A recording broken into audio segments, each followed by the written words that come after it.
बात करते हैं मध्य प्रदेश में राज्यसभा उम्मीदवारों का फैसला जल्द हो सकता है। दिल्ली से लेकर भोपाल तक नामों पर मंथन चल रहा है। राज्यसभा की 3 खाली सीटों पर होना है चुनाव। 2 बीजेपी, 1 पर कांग्रेस उतारेगी उम्मीदवार। बड़ी जानकारी आपको दे रहे हैं और किसी भी वक्त नामों का ऐलान किया जा सकता है। बीजेपी 2 उम्मीदवारों को उतारेगी और कांग्रेस 1 उम्मीदवार को मैदान में राज्यसभा के लिए उतारती नजर आएगी। कांग्रेस में राज्यसभा उम्मीदवार पर सस्पेंस बरकरार है। एक और बड़ी जानकारी इसी से जुड़ी हुई है। कांग्रेस में राज्यसभा उम्मीदवार पर सस्पेंस बरकरार। कमलनाथ के राज्यसभा जाने की चर्चा तेज हो गई है। पीसीसी चीफ जीतू पटवारी भी रेस में शामिल है। उम्मीदवार पर आज या कल आ सकता है फैसला। तो देखिए, आज या कल में फैसला कभी भी आ सकता है। कांग्रेस पार्टी किस पर भरोसा जताएगी, किसको राज्यसभा भेजेगी, कई दिग्गजों के नामों पर चर्चा है।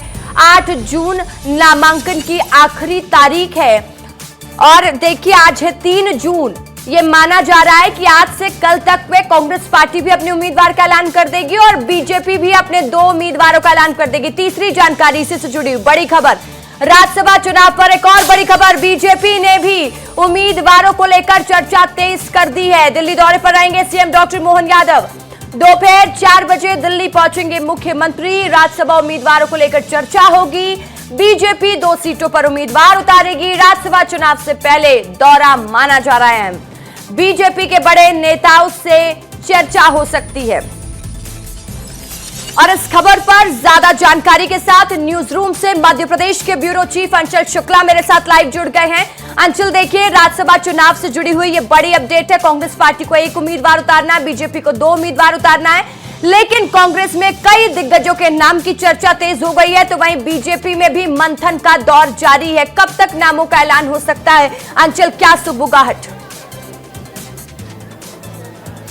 इसका देखिए, मुझे लगता है कि भारतीय जनता पार्टी और कांग्रेस दोनों एक दूसरे के नाम प्रत्याशियों का चयन होने की का ही इंतजार कर रहे हैं। मुझे लगता है शुक्रवार तक सारे दोनों ही दल जो हैं वो अपने राज्यसभा के जो उम्मीदवार हैं उनके नाम सामने लाएगी, क्योंकि 8 तारीख पर्चा दाखिल करने की अंतिम तारीख है और 18 तारीख को इसके लिए वोटिंग होनी है। और कांग्रेस में तो स्थिति 1 अनार 100 बीमार जैसी है।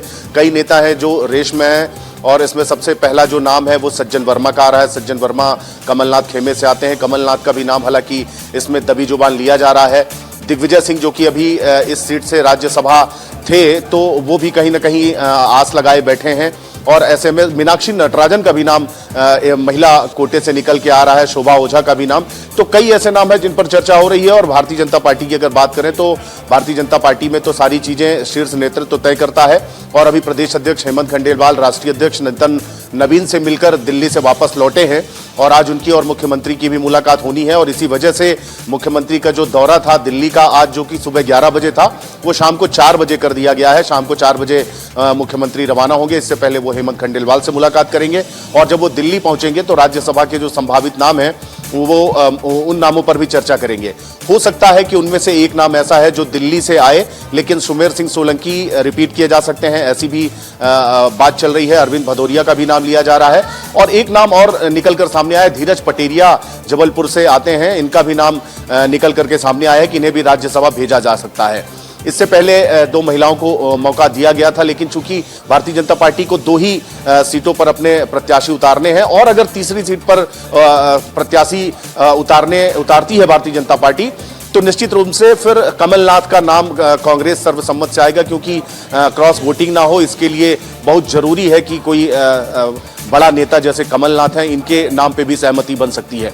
तो मुझे लगता है 1-2 दिन की ही बात है रसिका। 1-2 दिन के भीतर ही ये तय हो जाएगा कि भारतीय जनता पार्टी से उन 2 सीटों के लिए कौन उम्मीदवार होगा और कांग्रेस की 1 सीट पर क्या होगा, या भारतीय जनता पार्टी तीनों ही सीटों पर प्रत्याशी उतारती है। ये देखना बहुत दिलचस्प होने वाला है रसिका। अब देखिए, हर किसी की निगाहें टिकी हुई है इसी पर कि बीजेपी का उम्मीदवार राज्यसभा के लिए कौन होगा और कांग्रेस पार्टी किसको मैदान में उतारती है। अंचल, लगातार आप इस खबर पर नजर बनाए रखिएगा। आगे की जो भी जानकारी होगी आपसे लेंगे। फिलहाल के लिए शुक्रिया आपका। और चलिए सीधे बड़ी खबर का रुख करते, बड़ी जानकारी आप तक पहुंचा देते हैं। राज्यसभा चुनाव पर बीजेपी की तैयारी तेज हो गई है। बीजेपी विधायक रामेश्वर शर्मा का बयान सामने आया। कमलनाथ के राज्यसभा जाने पर सवाल उठे हैं। कमलनाथ की राह आसान नहीं है, सीनियर नेताओं के रास्ते बंद किए गए हैं, रामेश्वर शर्मा कह रहे हैं।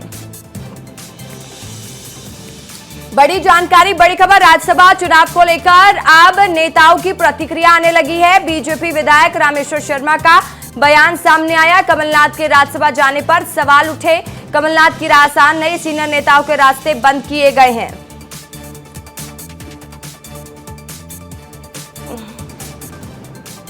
चलिए अब बात करते हैं भोपाल में राज्यसभा चुनाव पर सियासत तेज हो गई है। राष्ट्रीय सचिव कुणाल चौधरी का बयान सामने आया। कुणाल चौधरी ने बीजेपी पर पलटवार किया है।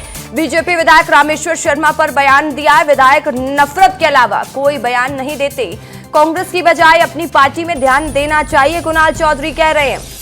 बड़ी जानकारी, बड़ी खबर। देखिए अब वार पलटवार का दौर शुरू हो गया है। राज्यसभा चुनाव को लेकर सियासत तेज हो गई है।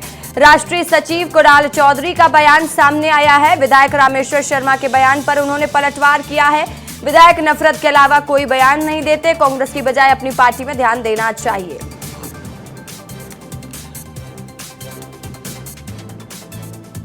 तो भाजपा में क्या चल रहा है उसकी तो भनक है। कांग्रेस की बात करने आ रहे रामेश्वर जी, जो कभी किसान विरोधी बयान देते हैं, कभी जनता विरोधी बयान देते हैं और दिन भर नफरत के अलावा कोई बात नहीं करते। तो मुझे लगता है रामेश्वर जी को कांग्रेस पार्टी की चिंता करने की चिंता भी करना चाहिए। अगर चिंता करें तो भाजपा के वरिष्ठ नेता आडवाणी जी की चिंता करते, ज्यादा मुरली मनोहर जोशी जी की चिंता करते तो ज्यादा बेहतर था।